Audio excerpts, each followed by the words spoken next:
Hello dears, welcome back my channel Maya Tarot Mystery. നമുക്ക് നോക്കാം divine എന്താണ് നമുക്ക് തരാൻ പോകുന്ന മെസ്സേജ് എന്ന് നോക്കാം. ഏഞ്ചലിന് നമ്മളോട് പറയാനുള്ള മെസ്സേജ് എന്താണ്, യൂണിവേഴ്സിന് നമ്മളെ അറിയിക്കാനുള്ള മെസ്സേജ് എന്താണ്, എന്റെ വ്യൂവേഴ്സിന് എന്ത് മെസ്സേജ് ആണ് കൊടുക്കാൻ പോകുന്നത് എന്നാണ് നമ്മൾ നോക്കാൻ പോകുന്നത്. ശരിക്കും പറഞ്ഞു കഴിഞ്ഞാല് ഇന്ന് നോക്കാൻ പോകുന്ന റീഡിങ് നമ്മുടെ സോളിന്റെ ഈ കാണുന്നവരുടെ സോളിന്റെ പർപ്പസ് ആണ് നോക്കാൻ പോകുന്നത്. സോളിന് എന്താണ് വേണ്ടത്, നമ്മൾ എന്ത് ചെയ്താലാണ് സോളിന് ഹാപ്പി ആവുന്നത് എന്നാണ് നമ്മൾ നോക്കാൻ പോകുന്നത്. ഓക്കെ, നമുക്ക് നോക്കാം. Please angel, please come, please come, give me the correct answer for my God. Angel, please come, my God, please come. നോക്കാം.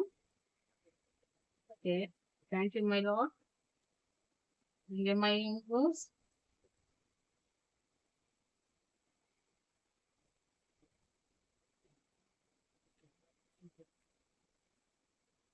എന്താണ് ഇനി പറയാനുള്ളത് നോക്കാം. സോളിന്റെ പർപ്പസ് എന്താണ്, ഇതാണ് നമ്മൾ നോക്കാൻ പോകുന്നത്.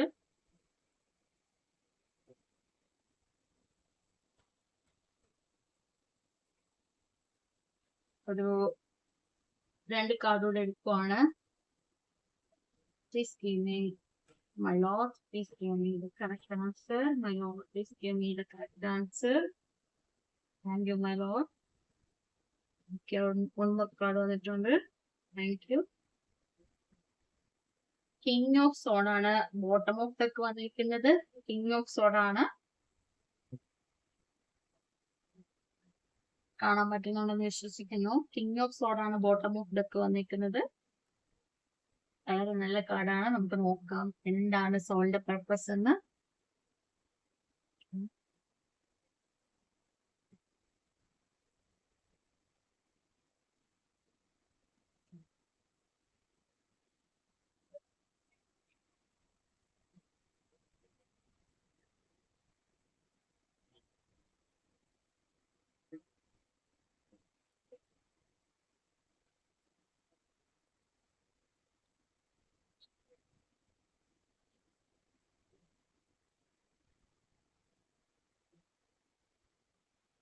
എല്ലാവരുടെ ലൈഫിലും എല്ലാവർക്കും ഒരു സോൾ ഉണ്ട്, ഒരു സോൾ എനർജി എല്ലാവർക്കും ഉണ്ട്. നമ്മുടെ ഉള്ളിൽ തന്നെ നമ്മുടെ സോള് ഉണ്ട്. അപ്പോ നമ്മൾ ഈ ലോകത്ത് ജീവിക്കുന്നുണ്ട്, എല്ലാമാണ്, നമ്മൾ ജനിച്ചു, നമ്മൾ ജീവിക്കുന്നുണ്ട്. പക്ഷെ നമ്മുടെ സോൾ ഹാപ്പി ആണോ, നമ്മുടെ ആത്മാവിന് ഹാപ്പിനെസ് ഉണ്ടോ എന്ന് നമ്മൾ എങ്ങനെയാണ് തിരിച്ചറിയാൻ സാധിക്കുന്നത്? അതാണ് നമ്മളിവിടെ നോക്കുന്നത്. ശരിക്കും പറഞ്ഞു കഴിഞ്ഞാല് ഇവിടെ കാണുന്നത്, നിങ്ങൾ കാണുന്നുണ്ടല്ലോ, ഇതിവിടെ കാണുന്നത് 5 ഓഫ് കപ്പ് ആണ്. സോളിന്റെ പർപ്പസ് ആണ് നമ്മൾ നോക്കിയത്. നമ്മുടെ വിഷയം സോളിന്റെ പർപ്പസ് ആയിരുന്നു. ഇപ്പോ വിഷമിച്ച് നിൽക്കുന്ന ഒരു വ്യക്തിയാണ് കാണുന്നത് ഇവിടെ. അപ്പൊ നിങ്ങൾക്ക് ഇപ്പോ എന്തോ ഒരു കാര്യത്തിന് വേണ്ടി നിങ്ങൾ വിഷമിച്ച് നിൽക്കുന്ന ഒരു എനർജിയാണ് ഇവിടെ കിട്ടിയിരിക്കുന്നത്. നിങ്ങൾക്ക് ബാക്കില് നിങ്ങളുടെ ഹയർ എനർജി പറയുന്നുണ്ട്, നിങ്ങൾക്ക് ഹയർ ആയിട്ടുള്ള, നമുക്ക് ബാഡ് ആയിട്ട് നമ്മുടെ ഉള്ളിലുള്ള ഒരു എനർജി ഉണ്ട്, നമുക്ക് ഹയർ ആയിട്ടുള്ള ദൈവമായിട്ട് കണക്ട് ആയിട്ടുള്ള നമുക്ക് വേറൊരു എനർജി ഉണ്ട്. അതായത് നമ്മുടെ ഓറ അങ്ങനെയൊക്കെ പറയുന്ന ഒരു എനർജി നമ്മളിൽ ഉണ്ട്. അപ്പം ഈ ബാക്കിൽ നിൽക്കുന്ന കപ്പ് സൂചിപ്പിക്കുന്നത് നിങ്ങൾക്ക് നഷ്ടപ്പെട്ടത് ആണെങ്കിലും നിങ്ങൾക്ക് വേറെ ഉണ്ട് ഓപ്ഷൻസ്, അല്ലെങ്കിൽ വേറെ കാര്യങ്ങൾ നിങ്ങൾക്ക് ചെയ്യാനുണ്ട്. നിങ്ങൾ ഇവിടെ സ്റ്റക്ക് ആവേണ്ട ആളല്ല, നിങ്ങൾക്ക് ബാക്കിലുണ്ട്, നിങ്ങൾ തിരിഞ്ഞു നോക്കണം എന്നാണ് ഇത് പറയുന്നത്. പക്ഷെ ആ വ്യക്തി നിൽക്കുന്നത് കാണുമ്പോ തന്നെ അറിയാം, വിഷമിച്ച് തല കുമ്പിട്ട് നിൽക്കുവാണ്. അയാൾക്കൊരു ഹാപ്പിനെസ് അവിടെ ഇല്ല. അടുത്ത് വന്നേക്കുന്നത് ദ ഫൂൾ ആണ്. ഫൂള് കണ്ടു കഴിഞ്ഞാൽ തന്നെ നമുക്കറിയാം യൂണിവേഴ്സിന്റെ സപ്പോർട്ട് ഉണ്ട്, ഗോഡിന്റെ സപ്പോർട്ട് ഉണ്ട്. അവിടെ ഹെൽപ്പ് ചെയ്യാൻ നിങ്ങളുടെ ഫ്രണ്ട്സോ ഫാമിലി മെമ്പേഴ്സോ ആരൊക്കെയോ നിങ്ങളുടെ കൂടെ ഉണ്ട്. ഒന്നും നഷ്ടപ്പെട്ടില്ല, നിങ്ങൾക്ക് മുന്നോട്ട് പോയാൽ നിങ്ങൾക്ക് വിജയിക്കാൻ പറ്റും എന്നുള്ളതിന്റെ ഒരു തുടക്കത്തിനുള്ള ഒരു കാർഡ് തന്നെയാണ് ഇവിടെ കിട്ടിയിരിക്കുന്നത്. പക്ഷേ നിങ്ങൾ അത് അറിയാതെ എന്തോ ഓർത്ത് വിഷമിച്ച് നിൽക്കുവാണ്. പിന്നെ വന്ന നമ്മുടെ കാർഡ് ടെമ്പറൻസ് എന്ന് പറഞ്ഞ കാർഡാണ്. ടെമ്പറൻസ് കാർഡ് നല്ലത് തന്നെയാണ്. പക്ഷെ നിങ്ങൾ എന്ത് പ്രശ്നത്തിലാണോ പെട്ട് നിൽക്കുന്നത് അവിടെ, ചിലപ്പോ അത് ഫിനാൻഷ്യലി ആവാം, ചിലപ്പോ അത് ഇമോഷണലി ഉള്ള പ്രശ്നം കൊണ്ടാകാം, എന്ത് കാരണം കൊണ്ടും വരാം. പക്ഷെ ഇവിടെ ദൈവം നിങ്ങളോട് പറയുന്നത് നിങ്ങൾ കുറച്ച് മിതത്വം അല്ലെങ്കിൽ കുറച്ച് സമാധാനപ്പെടുക എന്നാണ് ഇതിൽ പറയുന്നത്. നിങ്ങൾ വിഷമിക്കേണ്ട ആവശ്യമില്ല. ദൈവത്തിന്റെ സപ്പോർട്ട് നിങ്ങളുടെ കൂടെ തന്നെ ഉണ്ട്. അത് ഈ 2 കാർഡിലും ദൈവത്തിന്റെ സപ്പോർട്ട് നന്നായിട്ട് കാണാൻ പറ്റും. ഇവിടെയും ഉണ്ട്, യൂണിവേഴ്സ് നിങ്ങളുടെ കൂടെയാണ്, ഒരു പ്രശ്നവുമില്ല. ഇവിടെയും നിങ്ങൾ മിതത്വം സ്വീകരിക്കണം എന്ന് മാത്രമേ പറയുന്നുള്ളൂ. നിങ്ങൾ എന്തിനാണോ ഓവറായിട്ട് തിങ്ക് ചെയ്യുന്ന ആ ഓവർ തിങ്കിങ് നിങ്ങൾ അവസാനിപ്പിക്കേണ്ടിയിരിക്കുന്നു. എന്ത് തന്നെ ആയാലും ഏസ് ഓഫ് വാണ്ട് ഇതെന്ന് പറഞ്ഞാൽ പുതിയൊരു പ്രവൃത്തി അല്ലെങ്കിൽ പുതിയൊരു കാര്യത്തിന് വേണ്ടി നിങ്ങൾ ഇറങ്ങണം. അതായത് വിഷമിച്ച് ഇവിടെ നിൽക്കുന്ന ആള് പുതിയൊരു കാര്യം ചെയ്യണം എന്ന് തന്നെയാണ് ദൈവത്തിന്റെ ആഹ്വാനം. ദൈവം അതാണ് പറയുന്നത്. അല്ലെങ്കിൽ യൂണിവേഴ്സ് പറയുന്നത് നിങ്ങൾ പുതിയൊരു കാര്യത്തിലേക്ക് പോകൂ, നിങ്ങളുടെ ബാക്കിൽ വേറെ ഓപ്ഷൻസ് ഉണ്ട്. അത് ചെയ്താൽ മാത്രമേ നമ്മുടെ സോള് സന്തോഷിക്കത്തുള്ളൂ. കാരണം ഇതിന് വിഷമിച്ച് നിൽക്കുന്ന ഒരാള് എങ്ങനെ സോളിനെ ഹാപ്പി ആക്കാൻ പറ്റും, നമ്മുടെ ആത്മാവിനെ എങ്ങനെ ഹാപ്പി ആക്കാൻ ആ ആളിന് സാധിക്കും എന്നാണ് ഇവിടെ വീണ്ടും വന്നേക്കുന്നത്. ക്ലാരിഫിക്കേഷൻ പോലും നോക്കൂ. സെക്കൻഡ് നമ്മളിപ്പോ ഫസ്റ്റ് എടുത്ത സെറ്റിൽ നിന്നും നമുക്ക് മനസ്സിലായി സോള് വിഷമത്തിലാണ്. നിങ്ങൾ വിഷമിക്കുമ്പോൾ ഉറപ്പായിട്ട് സോള് വിഷമിക്കും.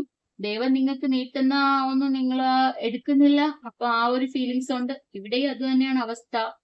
ഇവിടെ നിങ്ങളിൽ നിന്ന് കുറച്ചുകൂടെ ക്ലിയർ ആണ്. ഇവിടെ നിങ്ങളിൽ നിന്ന് എന്തോ ആരോ കൈക്കലാക്കി, ചതിയിലൂടെ കൈക്കലാക്കി ഓടി രക്ഷപ്പെടുന്ന ഒരു അവസ്ഥയാണ്. എന്തോ എന്ന് പറയാൻ പറ്റില്ല. അതൊരു പൈസയാണ്, ക്യാഷ് ആണ്, ഫിനാൻഷ്യലി നിങ്ങളിൽ നിന്ന് ആരോ എടുത്തിട്ട് പോയതാണ് എന്ന് പറയാം. അല്ലെങ്കിൽ ഇമോഷണലി നിങ്ങൾ ആരോ ചതിച്ചു എന്നും പറയാം. ഇത് രണ്ടും പറയാം. അവിടെ ഫൈറ്റിംഗ് ഉണ്ട്, അവിടെ ഫൈറ്റിംഗ് സംഭവിച്ചിരിക്കുകയാണ്. ഇങ്ങനെ ഒന്നുകിൽ നിങ്ങൾ കഷ്ടപ്പെട്ടുണ്ടാക്കിയ എന്തോ ഒരു സാധനം, അല്ലെങ്കിൽ നിങ്ങൾ കഷ്ടപ്പെട്ട് കൊണ്ടുപോയ ഒരു റിലേഷൻഷിപ്പ്, അത് വേറൊരു തേർഡ് പാർട്ടി സിറ്റുവേഷനിലോ ആരോ അത് എടുത്തിട്ട് പോയി. അതിന്റെ പേരില് പ്രശ്നങ്ങളും വഴക്കും ഉണ്ടാകുന്നുണ്ട് എന്നാണ് കാണുന്നത്. നിങ്ങളിപ്പോ ഒന്നും ചിന്തിക്കുന്നില്ല. നിങ്ങളുടെ മാനസികാവസ്ഥ തല തിരിഞ്ഞ് നിൽക്കുവാണ്. നിങ്ങൾക്കൊന്നും ചിന്തിക്കാൻ സാധിക്കുന്നില്ല ഈ ഒരു പ്രശ്നം കാരണം നിങ്ങൾ ഒരുപാട് കഷ്ടപ്പെട്ട് ഓരോന്നായിട്ട് ഒരു കൂട്ടി കൊണ്ടുവന്ന ഒരു കാര്യമാണ് നിങ്ങൾക്ക് നഷ്ടപ്പെട്ടിരിക്കുന്നത്. അത് സ്നേഹമായാലും ശരി, അത് പൈസ ആയാലും ശരി. അങ്ങനത്തെ ഒരു സിറ്റുവേഷനിൽ നിൽക്കുമ്പോൾ നിങ്ങളുടെ സോളിനെ എങ്ങനെയാണ് ഹാപ്പി ആവാൻ പറ്റുന്നത്? നിങ്ങൾ ഇങ്ങനത്തെ ഒരു അവസ്ഥയിൽ നിൽക്കുമ്പോൾ. അത് കഴിഞ്ഞ് പേജ് ഓഫ് സോഡാണ് വന്നിരിക്കുന്നത്. നിങ്ങൾ ഫൈറ്റ് ചെയ്യണം, അല്ലെങ്കിൽ നിങ്ങൾ മുന്നോട്ട് പോണം, ഒരിടത്ത് സ്റ്റക്കായി നിൽക്കരുത് എന്നാണ് ഈ ഒരു കാർഡ് സൂചിപ്പിക്കുന്നത്. നിങ്ങളിപ്പോ നിൽക്കുന്ന ഇമോഷണലി ഉള്ള പ്രശ്നങ്ങളിൽ നിന്ന് അല്ലെങ്കിൽ പ്രോബ്ലങ്ങളിൽ നിന്ന് നിങ്ങളുടെ നല്ലപോലെ നിങ്ങൾ തിങ്ക് ചെയ്ത് നിങ്ങൾ നല്ലൊരു രീതിയിലേക്ക്, അതായത് യൂണിവേഴ്സ് നീട്ടുന്ന ആ ഒരു ഗൈഡൻസ് സ്വീകരിച്ച് നിങ്ങൾ മുന്നോട്ട് പോവുക തന്നെ ചെയ്യണം എന്നാണ് കാണുന്നത്. ഉറപ്പായിട്ട് നിങ്ങൾ പോകണം. എന്നാൽ മാത്രമേ നിങ്ങളുടെ സോളിനെ രക്ഷപ്പെടാൻ പറ്റൂ. നിങ്ങൾ പോയി കഴിഞ്ഞാൽ നിങ്ങൾക്ക് നേടാൻ പോകുന്നത്, ഇത് കാണാൻ പറ്റുമോ അറിയത്തില്ല, പോയി കഴിഞ്ഞാൽ നിങ്ങൾക്ക് നേടാൻ പോകുന്നത് കിങ് ഓഫ് സോഡ് എന്ന് പറഞ്ഞ ആ ഒരു എനർജിയാണ്. നിങ്ങൾ കണ്ടല്ലോ ഇവിടെ, നിങ്ങൾ പേജ് ഓഫ് സോഡ് ആണ്. പേജ് ഓഫ് സോഡ് എന്ന് നിങ്ങൾ ആക്റ്റീവ് ചെയ്യണം എന്നിട്ട് തന്നെ ദൈവം പറയുവാണ്. ആ പറയുന്ന ദൈവം തന്നെയാണ് പറയുന്നത്. നിങ്ങളെ എത്തിക്കാൻ പോകുന്നത് വെറും ഒരു സ്ഥലത്തല്ല.